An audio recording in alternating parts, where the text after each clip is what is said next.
My name is Marlee, and the purpose of my speech is to inform my audience about the physical and mental demands of cheerleading. You may have heard someone say, cheerleading isn't a sport.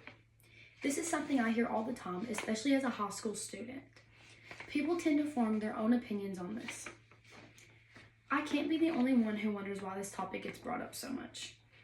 I know you may not be a cheerleader, but you also probably don't know these qualifications.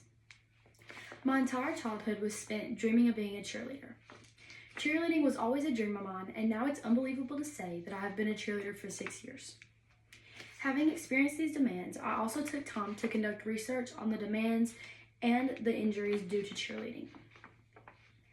Since cheerleading is known around the world, it is very useful to know more about the sport and what the athletes go through. Let's start by looking at the statistics of injury risk in cheerleading. Cheerleading requires careful training because the injury risk is so great. Tracy, a brain injury specialist, explains how in recent years the connection between cheerleaders and concussions has been rising. The falls, flips, and stunting all make brain injury from concussions so easily to acquire. About 35,000 cheerleading injuries in the U.S. are reported to emergency departments every year. Cheerleaders obtain injuries that are so urgent they have to be treated immediately. According to the Brain Injury Association of America, about 65% of spinal or spinal cord injuries are occurring in female cheerleaders. Next, we will look at the importance of practice and conditioning. Cheerleaders require practice, conditioning, and recovery. Scholar, a collegiate cheerleading trainer, tells how certain training and rehab methods are used for different skill levels. There are certain types of therapy which help recovery become a quicker process. Another trainer who works with Scholar also told how most important therapy used for cheerleaders is motion therapy. This is used to keep their strength in check. The use of motion therapy helps cheerleaders stay in motion and active when dealing with an injury. According to EW Motion Therapy, cheerleading is a mix of athleticism, rhythm, and working together.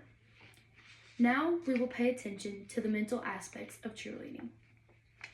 Cheerleading is more than a physical sport.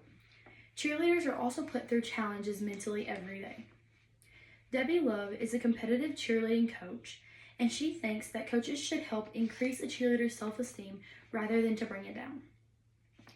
The mindset needed for cheerleaders to continue to grow is often overlooked. Cheerleaders need to also take the time to teach themselves how to use a positive inner voice rather than to criticize themselves. You have to believe in yourself and look for a positive outcome in order to continue to grow. According to the Cheer Conditioning Academy, we have to help these athletes grow instead of letting them fall back. Finally, we will focus on all the main points of this discussion. As we reach the end of the physical and mental aspects discussed, I would like to review them all. In summary, cheerleading requires careful training because the injury risk is so great.